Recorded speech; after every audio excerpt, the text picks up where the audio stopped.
you got to make that choice. Unfortunately, you're forced to.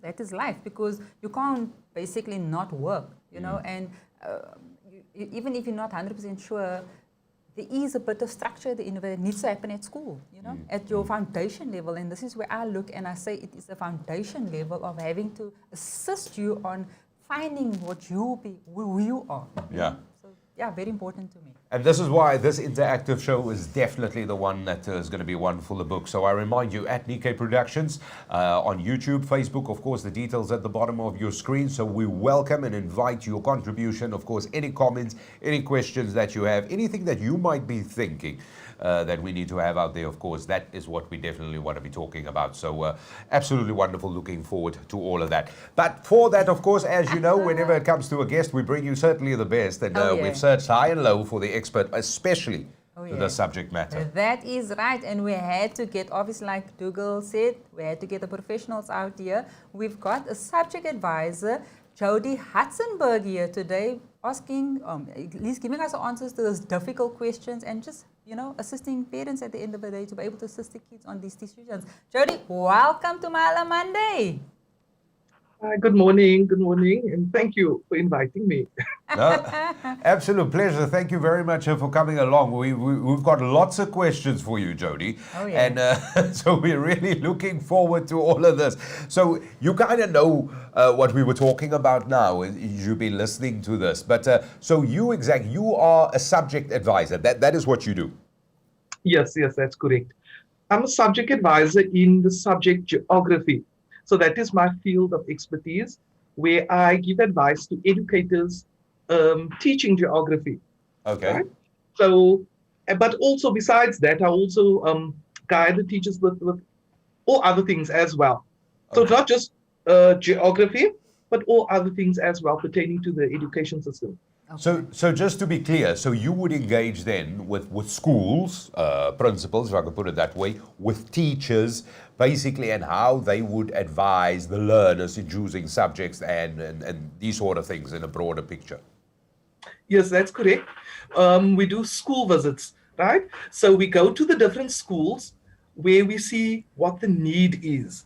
And once we see what the need is or the problem, and then I go and we sort it out at the school. So I would go and I would give advice and see how the school can do things differently, right? With regards to the subject or with regards to the different procedures that they have there that might not be working. So that is why we go out and we give advice, but it's all developmental.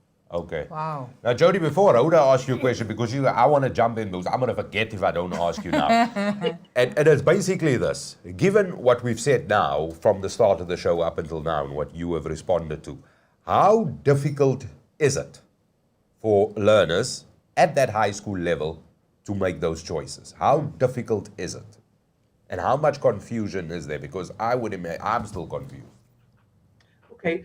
Basically, if you go to any school all over South Africa, and you ask grade 9 learners for that matter, what would you like to be when you are done with grade 12? What do you want to go and study? And 90% of learners, they can't answer you because they don't know, right? The biggest problem is that they are not exposed to career counseling. They don't know what they want to be. Nobody is there to explain to them what the different options are. So to respond to what you are saying, I would say 90% of learners, they won't be able to answer you. Wow, that's sad. Wow. So Jody, and you've touched on that one for me now, career counseling. How critical is this? Because 90% is very high for me, Dougal and Jody. And how can we make this, obviously, and I'm listening to you saying career counseling, is this one of the means and ways? Yes, definitely, Rhoda. I would say that for grade 9 learners, right, you need to sit with them. I know there are many NGOs that do that. They sit with the grade 9 learners and they do tests with them to see what is their strong point, right? For example, in the arts, would you want to go into the arts, dancing, singing, acting, or do you want to go into the medical field, right? Or into the business field? There are many different options which they will check and see, okay, you are strong in this specific aspect, or you are strong in that, and then they will guide you. Right? If I think back to when I was on school in grade 9, we had that, and immediately I remember when they did those testing with us, it said that I must go into the humanities, and that is why I went to study teaching, because that was what was suitable for me at the time. And many other learners had different other routines, because they would say you are suitable for the medical field, or you are suitable for the arts, so it is very, very important that there is some form of guidance to our grade 9 learners in order for them to know what they want to study, possibly want to study one day, and also which subjects they should choose to go into that specific career. And Jody, before we touch on that, I just want to just sort of reiterate something here for me quickly. When you say about these sort of counselling, this is and I'm thinking now back to my own school career. These are what we called I don't know if the name's changed, but it was sort of like an aptitude test. Yes. This was it. So I remember doing this also at grade 9 stage, which we called standard 7 then. So let's just I remember doing this at grade 9. And then obviously I did it again much later. But I also remember my parents taking me to an institution. We actually drove through the city when we actually had it done. And in all 3 or 4 of those tests that I did over my school career, in the first one, it sort of really indicated that this is the field you should sort of, the sphere you should sort of move in. And as I got older, it really increased it and cemented that first findings, if I could put it that way. Do we have, if learners obviously go through that test and they answer everything as honest and as heartfelt as possible, do you sometimes have a change that you, as you said, you might go into the arts or humanities and then come completely in an opposite field? And the only reason I'm asking that is, as a person you grow. So the amount of growth you have academically and as a person emotionally from grade 7 to grade 9 is huge. It is huge. Yes. Do we have complete big changes, or is it sometimes just a little few percentage this way or the other? Okay, basically I would say that once the learner goes through that process of the aptitude test, in most cases, learners decide something in the total opposite direction. And that is because they are guided. And they are now are given the opportunity to understand that there is something different to what he or she has thought. And then, on the other hand, in most cases, learners do things what their friends want them to do. For example, the friends are going to do acting and dancing and singing. Now the learner feels, but I should also do that. But once they get through the aptitude process, and then they will see, but there's more to that. I've got more to this than what I thought. So I would say the chances of the learner changing his or her mind is great. Yeah. Because they see that there's more to themselves than just what their friends are going to do. So yes, definitely. Okay. Yeah. So just looking at that now. So for me, Jody, the school plays a very important role in this. Choices, obviously, at the end of the day, because, how does a school get involved, obviously, in this? Because having a kid that's following its friends and with peer pressure like it is today, they feel they must be like their friends, or even the parents at the end of the day having this influence on them. How does the school get involved in assisting these kids with these subject choices? At all schools, the grade 9 life orientation teacher is basically responsible for career choices. When in the class, when they do the subject of life orientation, there is a small module or chapter where they touch on career choices and subject choices as well. But if I think back to when I was teaching, our school, which was Rocklands High School, our school had this session with the grade 9 learners where the different teachers in the different subjects would do a PowerPoint presentation explaining to the learner, this is what geography is all about. This is what life sciences is all about, or physical science, or accounting for that matter. So the teachers would explain to the grade 9 learners before they do their final choices. So sometimes the grade 9 learners, they are not fully aware of what the subject is all about. So once the teachers do this whole presentation with them, Now they've got a better understanding, and now they can make the informed decision when it comes to subject choices. So schools, yes, they do that, and they do it within life orientation. They also teach the children about the different subjects and the choices that they have to make. Yeah. Wow. And one of the biggest things is, of course, so we understand that the school is highly involved because that is ultimately it. But there's also parent involvement, or let's just call it parent, friends, and family involvement. But let's focus on the parents because, as a parent, you would have a fair idea because you understand your child's capacity, capability, and all of that. But obviously, and I would just imagine parents must be very, very involved, or at least offering the support, if I can put it that way.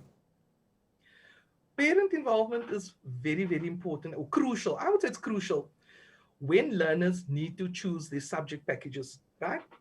Um, I would also think that a parent needs to also understand fully what it's all about in order to help or to guide his or her child.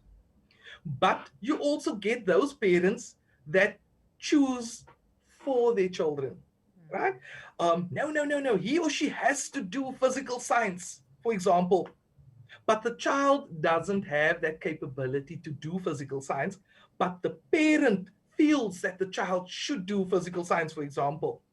Then, when things go sour and the child doesn't make it at the end of the year, then the child is going to turn around and say, but mommy and daddy, you said I must do that subject, but I didn't want to.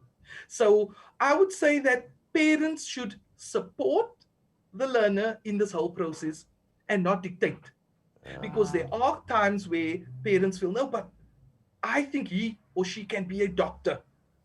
But the child doesn't have that capability. So I would say that parents should have the supportive role than being dictated to the child. Wow. I And, think that and, one it, and is it hard. is difficult, that Jody. It's easy. It's easy to say that, but let's be honest. That is exceptionally difficult. Difficult as a That is parent. very, very difficult. Yes, yes, it is. It's difficult, especially if the parent has no clue of what's Yeah, happening. I was just gonna say, yeah, It's yeah. extremely difficult, yes. And I think just speaking from a parent's point of view, having to obviously go through that process and being there, and I know Dougal still got little ones, and I think your daughter basically is going to be getting there soon. Yeah. So I fully understand that because we've been raised in a generation where we were told, if you go to search, if you become a doctor, if you become an accountant, if you become a lawyer, this was the top three basically almost, I would say, of you need to make money. And this was the focus. Our parents wanted us to make money, we must become professional, more on the fact that we needed to have, not basically be where they at. Because we've come from a generation, obviously, of parents that government, works at government, wasn't entrepreneurs, So as a parent at the end of the day, it's difficult to be able to say, let's find out my kid, let's figure my kid out. And I think this was critical for me. It was a case of, with both my kids, it was really a case of looking at their personalities. And I had total opposite kids. One was a son, one was one was sun, one was rain. One was a girl, one was a boy. Total opposites. And actually having to sit with these two kids and say, okay, let's find out their personalities, what they're all about. Because it doesn't mean that the one's going to become a mechanical engineer, and they had to figure themselves out. And I think once they figured themselves out, it was much easier as a parent, as you say, to support your child. So I think that's very critical. And this is what I've experienced. And I'm just talking to the parents out there. I know it's difficult. You want to make those choices for your kids. But sometimes, it just doesn't work. My daughter dropped physics because physics just was not her subject. And I made such an important decision and choice for her because at that point, at grade 10, she could still change the subject. And then she could actually choose a career that she was comfortable with and that she enjoyed and actually looked at the subject and said, you know what, I don't need that necessarily to become what I want to be one day. Scary. Jody, what is your take on that? Because it is a fine line. It's almost a partnership between, on what Rhoda said, it's a partnership, I would assume, between parent and school. Yeah.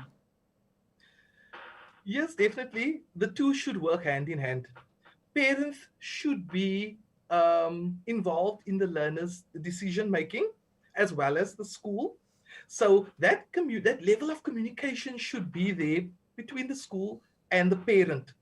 So, like you said, there's a fine line, but at the end of the day, the learner has to choose, right? Yeah. But when the learner chooses, he or she must make an informed decision.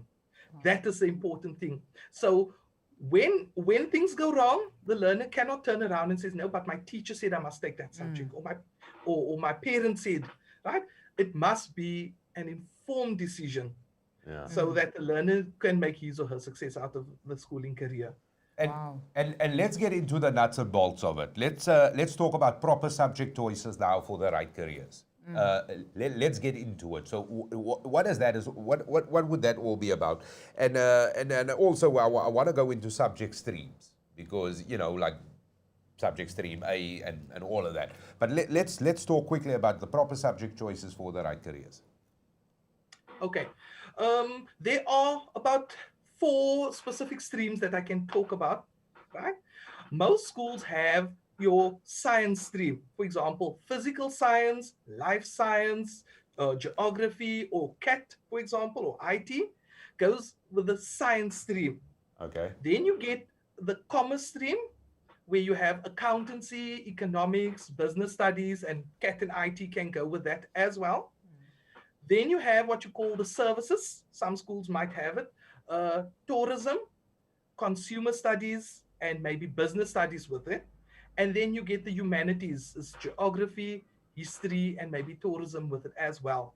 So some schools have what we call streams, where you can choose into which stream you fall, right? Yeah. So if you, for example, for your career that you want to follow is, for example, you want to be a doctor, which stream will suit your specific career? Yeah. So if you want to be a doctor, you'll go with the science stream, physical science, life science, geography, or CAT, whichever goes with that, with pure maths, Yeah. right? If you want to be a chartered accountant, right, then you will go with the commerce stream, business economics, accountancy, and maths, right? Yeah.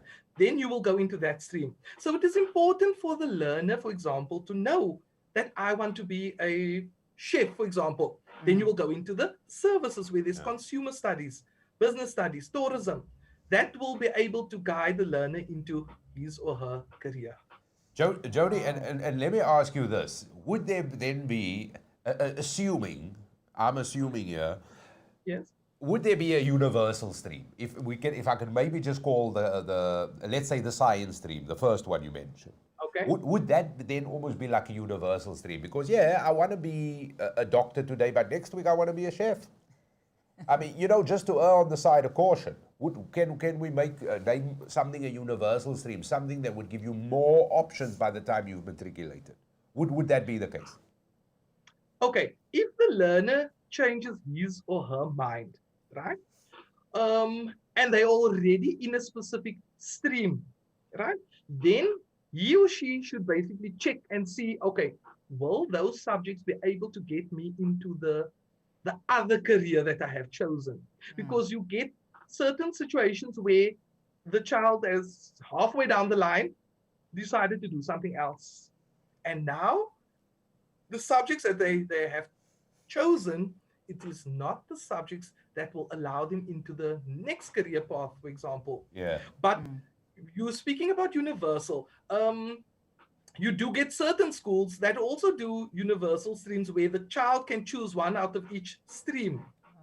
Like, for example, the child has life sciences in the one stream, business studies in the other stream, and consumer studies in the other stream. So that will basically be universal, I would say. But it is the subject will not be aligned to a specific career path if it's going to be mixed. Let me rather put it to you that way. Jody, and the reason, sorry to cut you, Makes sense, the reason I'm asking you that is because that was basically me. Okay. I had a little bit of that, a little bit of this, the history. I had this. I had like the yellow things. That was me. Yeah. But it was also due to the school I went to. It was the school's capacity, if I could put it that way. Yeah. Because you sometimes hear people say, "Oh no, this is a math school," Yeah, this is a or science the school. science school, Yeah. or do you know what I mean? They're strong in this, and you will find that the learners that are there are very strong in that specific subject. Subject. So I had that, and I'm only asking because it's a lot of pressure on young people, man. I still don't know what I'm going to be when I'm big. Don't laugh, Rhoda. Serious stuff. Serious Very stuff. serious, very serious. Just on that as well, I mean, I'm looking at focus schools, you know, like you have. Oh, nice word. Focus schools, yes, focus Nice schools. word. And for parents out there, obviously, I mean, you don't even know necessarily what these schools are. And I think a lot of parents within an area, they take the child to that school because we live here. You know what I'm saying? But they don't necessarily focus necessarily on what your kid maybe want to become one day. You know, so this is another scare, just listening to you now and listening to Dougal. And you know the restrictions of actually putting a kid in another school if you're not in the area. I mean, this is other rules and laws that we sit Different with. dynamic. All Totally of a sudden. different dynamics at the end of the day. And if you kind of know your kid wants to become, say, a maths or scientist or whatever, would you encourage then that parents need to look at these maths and science schools and look at the areas and really try their best to actually get their kids into these schools? If you know. No, definitely, Rhoda. You do get different types of focus schools. So you would get your maths and science focus schools. You would get your commercial schools that only have the commerce subjects. You would get your technical schools that have technical subjects. You get an art school, you get your sports school. There are so many different type of focus schools that you get. But I'm sure that parents are not aware of this because parents would just think, okay, the school is close by, so let's put the child into that specific school because it's close by. Yeah. But the parents are not informed about the focus schools. Not all schools are the same. Many schools will focus on maths and science because that is a strong point. Yeah. But then you get schools that focus on commercial subjects. They only do commercial subjects. Or you get art schools that have drama and dance and visual art. You know, those are your focus schools that only focus on those type of subjects. And technical schools, for example, with your technical subjects, technical drawings and those type of subjects that learners might be interested in. So parents are not aware of the focus schools. Parents are just thinking, let the child go to the school close by. That in most cases. That is so sad. Jody, and I almost want to jump to a conclusion question here. And I'm going to ask you this question now, and I want to ask you this question right at the end again. So, here is Jody Hartzenberg, subject advisor. You speak to principals, you go to the schools, you talk to learners, you do these sort of career path presentations, you do all of these things at the school. When do I start talking to my child about this? Do I do it at grade 5, 4, 3? Where do we start? Where do we get our heads geared around it? Because obviously, you jump. I mean, I remember asking my child once, what do you want to be? And he said dinosaur, plain and simple. And then 2 weeks later, he wanted to be a fireman. And then 3 weeks later, he wanted to be a shark. So, and that is it. But that is at foundation phase. When you get to high school, very different story. Yes. So now, what is the conversation that we immediately got to have with the learners, with our children? What is the conversation we got to have? How do we get, especially if we're moving towards grade 8? Because we do these choices in grade 9. What is the conversation we got to have? What is the things we got to look out for, the pitfalls, if you will? Very shortly, because Rhoda's got important questions. Okay. Basically, as a parent, it's so important for you to take that walk, I would say, with your child from a young age. You would be able to pick up certain things, right? What is the strengths? What are the weaknesses of your child, right? And you walk that path up until high school. You'd be able to monitor, right? The child likes this type of thing, right? The child likes that. The child likes this. So you would have that idea as to what the child actually likes. So you basically guide the child up until high school. So once the child gets to grade 8 or grade 9, he or she must have an idea as to, okay, this is what I like, right? Because that developmental process started in the primary school with the teachers and especially the parent. So you kind of monitor the child up until when he gets to high school. Yeah. Now it becomes more serious. So you need to just talk it through with the child. Then you talk, okay, what are the advantages? What are the disadvantages of this specific career that you like? Right? Yeah. So now you would be able to do more research as a parent and tell the child, okay, this is the salary bracket, right? This is the subject choices that you need to do. You get everything about the career that the child is interested in. Then you sit the child down and you work through it with the child. Then he or she can decide, okay, is this for me or is this not for me? Yeah. Right? So there you can pick up, like you said, with the pitfalls. You can pick up certain problems that the child might get, or you can look at the successes that the child can achieve. So you need to take that walk with them from primary school up until grade 8 and grade 9, that they actually now have an idea what they actually want to do. Okay. Do you know what? I'm sorry. No, the only reason I'm saying this because it's a conversation that we have quite regularly in the house. It, it's only because it changes by the second. It changes by the second. Oh, not the children, me. Changes by the second. So yeah, and them too, and them too. You can't be the shark. Please don't. Be a shark. Just on that one quickly, and this is what I actually experienced, Dougal, when having the kids, obviously, having kids and being a bit, obviously, kind of bit more experience in this, and not wanting to be necessarily, my kids not wanting to be a shark necessarily, but you know what I actually had found out, Dougal, that when they get to high school, because when they're in primary school, they're still kind of doing subjects according to what the school is dictating to them. You can't do subject choices. Obviously, you're being forced into certain, not career, but subjects. Then you get to high school. Now, say your kid is getting 100% for history, and or the other one gets 100% for accounting. They're brilliant at it. And this is where I want to come back to you, Jody. And I find this is quite a pitfall, stumbling block as well, where parents are looking at the grades of the student and they say, oh, you're good at history. Maybe we need to look at that and actually include that into your subject choices. But that doesn't necessarily mean that's what the kid wants to become one day. Do you understand what I'm saying? Because this is what I found. I think a lot of parents are sitting with and they're kind of looking at the results of the subjects and they say, oh, you're good at history, you got 90% for history. Okay, let's look where history falls in and that's the bracket and now you must become whatever stream that is in the history stream. But that is the obvious choice, wouldn't it be? Because if you get the high mark in history, that will be like, okay, that's a no-brainer. History is first on the list. Do you know what I mean? But meanwhile, I don't even want to do a history thing. And why I'm saying that's what I've experienced. It's exactly what I've experienced. And the subjects my kids were strong in, they didn't even choose as a career choice. Even choose that subject. And the marks were the opposite indication. Precisely. So how important is that subject selection then, Jody?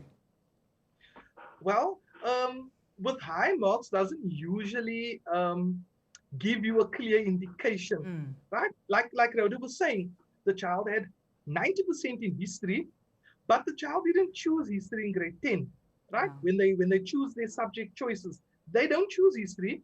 You might get high marks in a specific subject in grade 9, but it's not necessarily what you want to do for the 3 years that's still coming, right? So now the child chooses the opposite of history, for example, and now you as a parent are thinking to yourself, but you did well in history, why aren't you taking history up until grade 12? But that might not fall in the career path that the child wants to do. So it totally depends. That's not a clear indication as to what the child might be good at it in grade 9, but it doesn't necessarily mean that because you're good at it, you have to take it in the FET phase, basically. There we go. No, thank you for that, Jody. And you know what? We got one or two comments and a question that I quickly want to pose to you from our viewers. And of course, if you have any questions or comments, by all means, we can't expect Rhoda to think of all the questions. My contribution. So please, at Nickay Productions, Facebook, YouTube, get it in. So we got a couple of comments in quickly, and I want to say that Stefanus Gelderbloem, thank you very much for watching, man. Madeleine Taser, I hope you guys are very well. And they're all saying, Jody, you are an education legend. You know what you're talking about. It's such a good thing that you are here. You go, Jody. So thank you very much for that. And then Hubert Paul, sir, and I absolutely love this question. And this is really a tough question. And it kind of goes on what we've just spoken on. And this is why I want to put the question in here. And Hubert Paulson says, believe we shouldn't let schools interfere with our children's education. And what I think he means there is with that subject choices. Do you know what I mean? That, and I think he's alluding to what you've touched on, that it's, you as a parent, you know your child's capacity, capability, the interest of the child, and then you go there and you sort of make those choices and not let the school necessarily dictate. Because, and I think what he's basically meaning with that is because the school will dictate in a mainstream way. It won't be a sort of singular choice. If I could, would that make sense?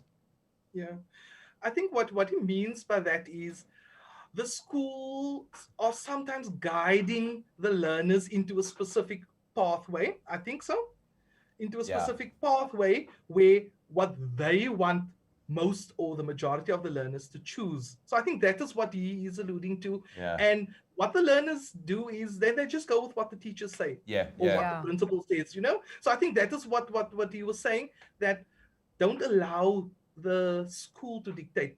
But and in some cases also you will find that some schools have more educators that are teaching life sciences or geography. So they would sort of push the learners into that direction because of the staff establishment. There are more life sciences or geography teachers, for example. So that is basically what I think what he's trying to say, whereby don't let the school dictate, but let the parents help. So I think it could be that what he's referring to. Yeah. So, I think so, because as I said that he posted another question and we're going to get it up there, which kind of explained it. So I had to, sorry, Hubert, I put my own stuff there with your question, but I think you kind of get it. And we're gonna get back to it, because I also believe that the children have, it is difficult. It's a lot of pressure, man. It is a lots and lots of pressure. And as parents, we got to wake up. We got to be like, come on, you got to be involved here. You have to. This is important. And may I say, put the child first. Have that honest conversation. Put the child first. There we go. We all want our children to be rocket scientists and go to the moon and do all of this. But if he is anything and she is anything, they're the best at what they support, man. Come on, just do it. And IT is when I say I still don't know, because I grew up like that, where if I was going to be a rocket scientist today, I had 150% support from my parents. There we go. Tomorrow, if I wanted to be a baker, I would have that same 150% the very, very next day. Exactly. And multiple choice me. Yeah, we are. So, but Hubert, thank you very much for that comment. Much appreciated. So, encouraging learners then, Jody, to make independent decisions with subject choices. We understand the difficulty around it, and of course the influence of the friends, the favorite teacher.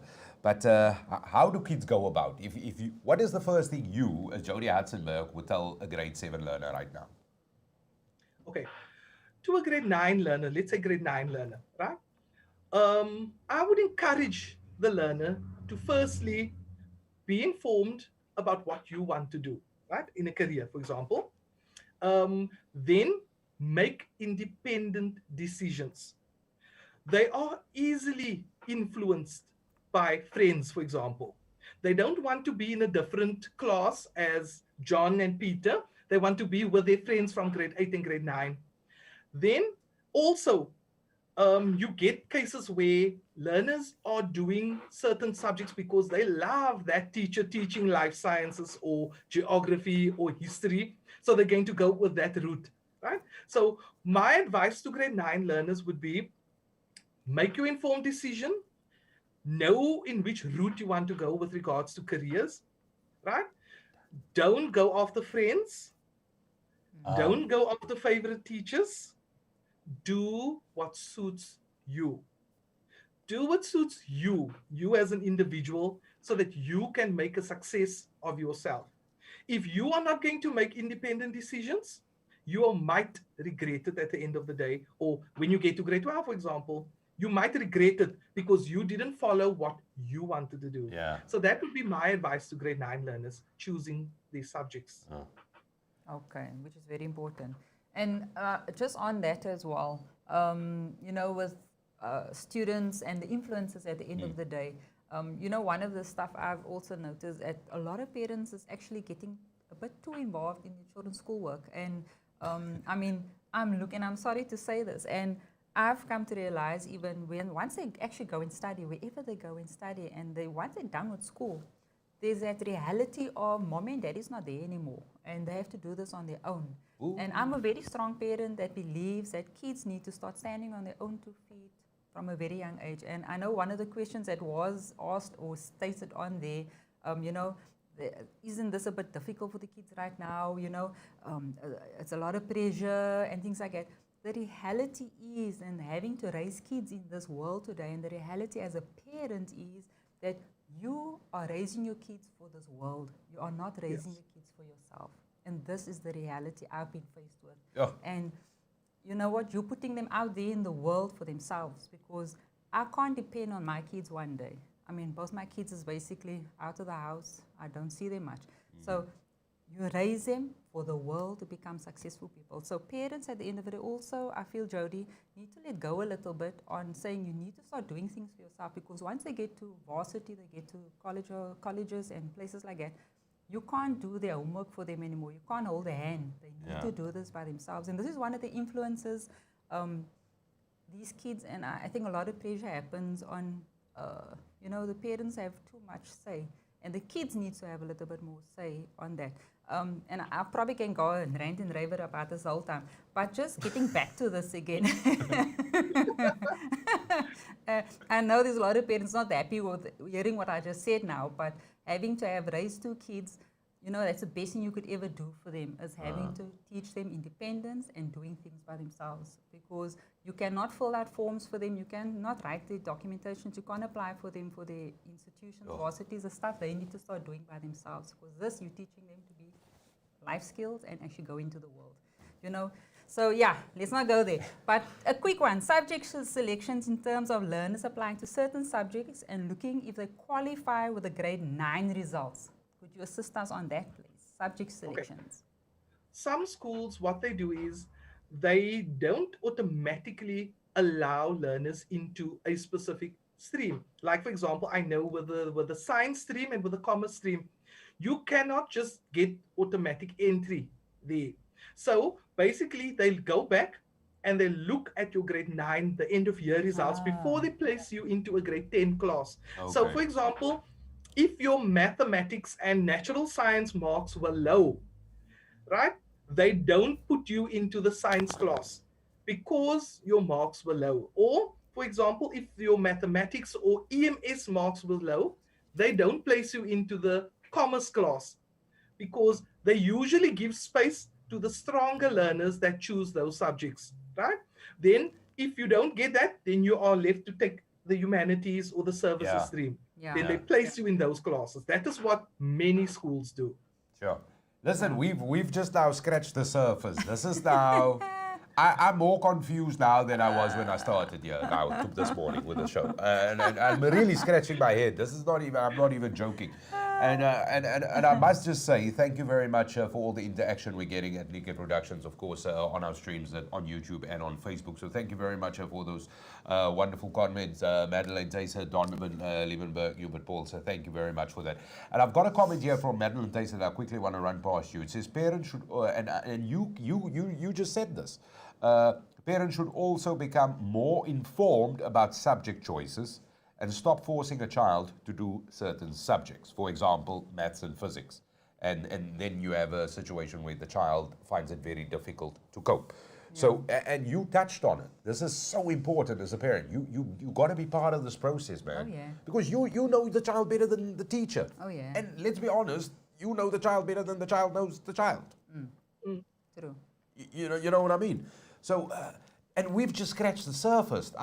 It's difficult, man. It's difficult. Jody, we'll have to get you back again. It's very, very difficult. Just a quick one, Jody, and just going back again. Important for parents, and this was one of the something I realized as well when I got to high school, was the questions like when kids need to apply for varsity, especially. Varsity obviously, as you know, all these different varsities. The grade which grade again do they look at in order for you to apply for varsity, which is not matric. I mean, we all know they don't look at your matric, wait for your matric results. But when you need to apply for varsity, which grade do they look at? What do you have to submit basically to apply for that varsity? Which grade is that? Okay. When you apply for any university in South Africa, they usually ask you for your June grade 11 report and your end of year grade 11 report. There we go. That basically gives them a understanding of, okay, this is the capability of the specific learner. So when you apply in the grade 12 year, then you maybe some universities ask for the June report as well. Yeah. Then they would be able to see if the learner will be able to pass and if the learner will be strong enough. When they do their selection, they usually check and they take the stronger learners for the university. Yeah. Right? So they then take those stronger learners because obviously they wouldn't want to take weak learners. Yeah. So they choose the stronger learners. Yeah. And that's how they do their selection. Yeah, sorry, Dougal. And the reason why I brought this up, this was a sore point with a lot of parents when they got to the end of grade 11, going to grade 12. Then they thought, now my child must work hard in matric because this is the matric results. Then it's too late. Yeah. So I needed to highlight this to tell the parents, wake up, catch a wake-up call. It needs to start at grade 10 already. Yeah. You know what I'm saying? Because grade 11, they're using your June results. Yeah, because I didn't sarcastically say, you don't need the matric results because I forgot about that. Yes. I got in because of standard 10, standard 10, which is grade 11. And sorry, I got to just remind myself where we are. So, of grade 11 results. Yeah. Do you know what I mean? I forgot that is actually how it happened. Yeah, I forgot about that. That's critical. Ooh, thanks, Rhoda. Yeah. Parents, remember that. I don't want you making that same mistake and pushing your kids in matric. No, you start pushing them already in grade 10. Grade 11 is vital June results. Yeah. You know what? And there's two things that has come out of this. And I know you've got a final question and we're going to be wrapping up shortly. But there's just a quick one, a personal story. So I did this aptitude test at the time, grade 9. I did it. And it listed 3 possible careers. Okay, 3 possible careers. 1, 2, 3. The next time I did it, and this is, it was also at school, somebody came, the same 3 career options came up. In the same order. And then we did it later again. And I remember my parents then took me to, we drove to the city, as I mentioned earlier, to actually have this test done. So me and 2 other friends, we all went. And it was exactly the same order. And literally 2-3 weeks later after this, then we had the test at the school again. So I did a couple of them. Okay, so there was definitely, and they were all the same. And in this one, I actually thought, okay, because I kind of knew how the answers were. Do you like cutting bread? Do you like bringing the bag? Or do you like buying the bread? These were the kind of questions. You like, I prefer doing this than that. And then this time around, I actually changed the answers slightly. The answers were the same, people. I still, the career option 1, 2, 3, they were exactly the same. And it is the funniest thing. Because because I kind of knew, I had my mind made up. I was just messing about as a learner, I just tried to answer differently. But more importantly, and sorry for the story, but the point is, trust the teachers. And we've just got to be very, very, I know as a parent, it's so easy to give a teacher stick. I know it is the easiest thing to do. But may I just say, knowing what we know now, you got to tip your hats a lot more to teachers. Almost definitely. You really, really have to. I don't care what anybody says. Tip your hat a lot more. That is the important thing. I know you've got a final question. I've got 1 or 2 comments that I want to make, and then I'm going to ask that question again that I asked earlier. So, Rhoda, you've got a question.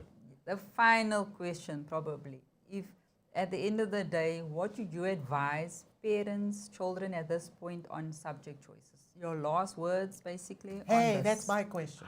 Sorry, man. Okay, I would say that start early with doing research. Research about careers, possible careers that the learner would like to do. right? The more informed the learner would be, the better the choice that the learner makes, especially when it comes to subject choices. So if the learner is more informed, he or she will automatically know these are the subjects that I want to choose. Yeah. So there will be no hesitation about, oh, should I do, shouldn't I? The more informed the learner is, the better the choice will be. So start with doing research at a very early age, or let's say from your grade, from the last stages of primary school into high school, and also doing those aptitude tests. That guides the learners a lot, because it guided me and it guided all of you, right? Yeah. It guides the learner into the three possible options, and Yeah. that makes the learner more informed. So that is what I would suggest And to our Jody, learners. Jody, let me ask you this straight away. When you did the test, are you doing what the test told you? Definitely, You are? definitely. And I can hear you Yeah. very I passionate. did the test in grade 9 and in grade 12 again, and it showed exactly the same. The same with you, Hugo, Yeah. exactly the same. Yeah. And that is when I knew that I want to do teaching. That is Yeah. what I went to study. I went to study teaching. And I remember on high school, my dad didn't want me to do teaching. He was dead against the fact that I wanted to be a teacher. And he wanted me to do BCom accounting. Oh But my I word. didn't want to do that. I wanted to be a teacher, and Teacher. I followed my heart. And basically, the aptitude test guided me in that way. And my high Wow. school teachers were my role models. So Yeah. that is what I wanted to do Yeah. as a learner at the And let time. me ask you this, because I asked you what would be the first thing that I would ask you, and you kind of answered it, so it is not the same question, but Okay. just a yes or no from your side. Are schools, are we equipped, schools across the board, are we Okay. equipped to support the children properly with those Okay. choices, especially when it comes to career? Okay. Okay. Not all schools are on the same level, right? Yes. When it comes to that, some schools go that extra mile, Yeah. right? But it depends. It totally depends on the management of the school as well. Yeah. How far they are willing to go for their Yeah. grade 9 learners with example, with aptitude tests, or grade 12 Yeah. learners for that matter. So all schools are on different levels, but it depends on the management of the school, Yeah. right? And how they see it as important or less important. Yeah. Basically goes about that. And Jody, quickly before I wrap up, this is the final question, and I promise this is the last final question, not the because I've 6 times I've said it now. And are parents evolved enough? Yes or no? Can we do more? Should we do more? Parents can do much more. Okay. There are parents that don't attend, for example, parent meetings for that matter.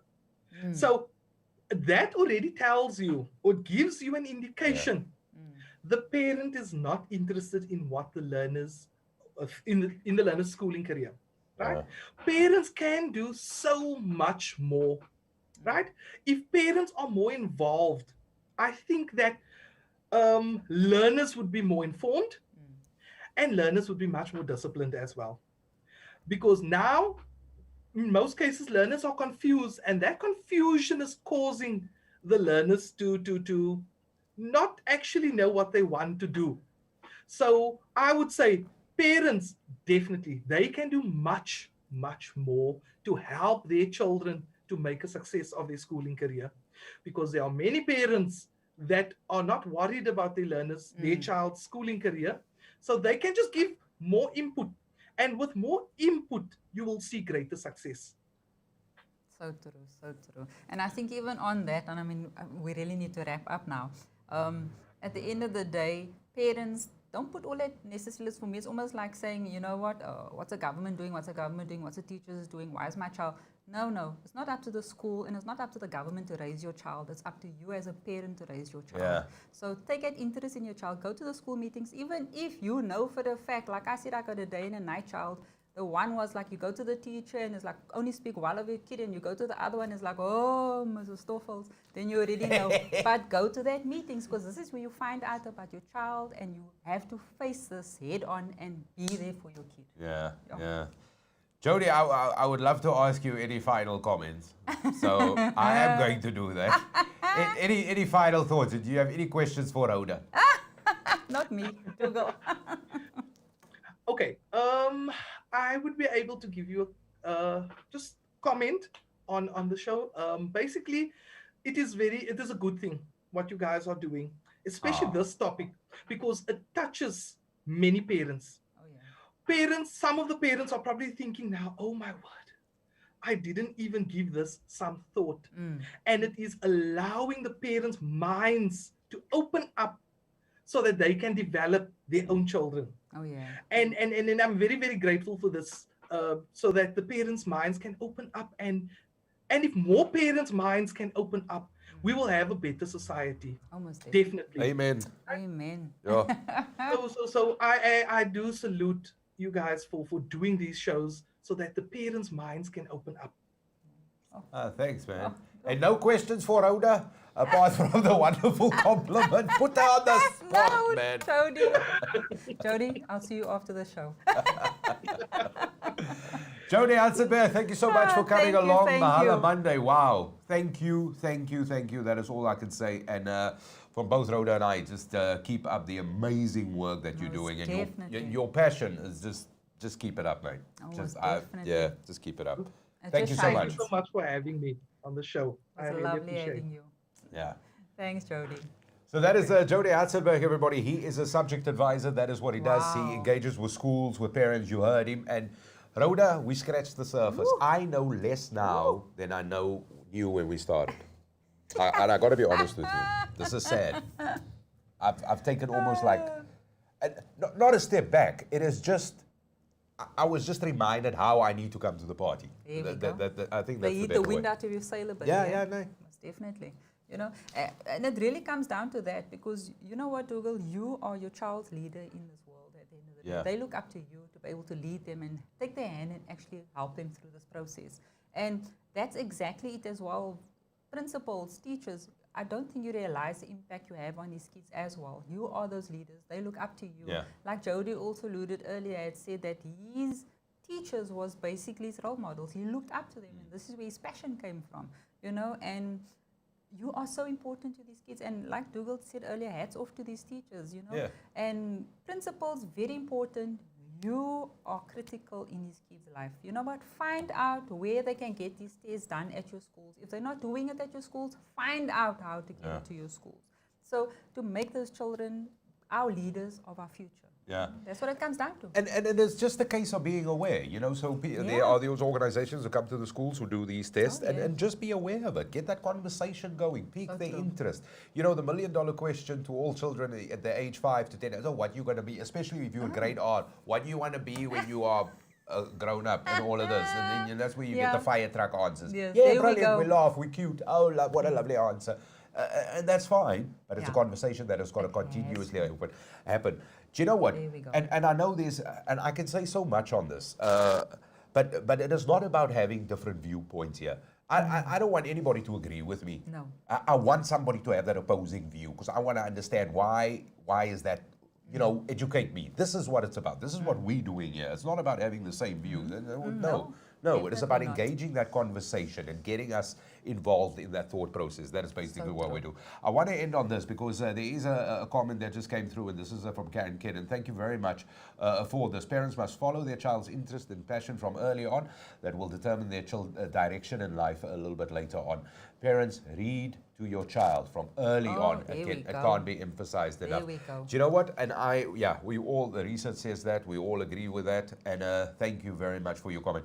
Rhoda, I'm done. I really am done, and I got to be honest with you.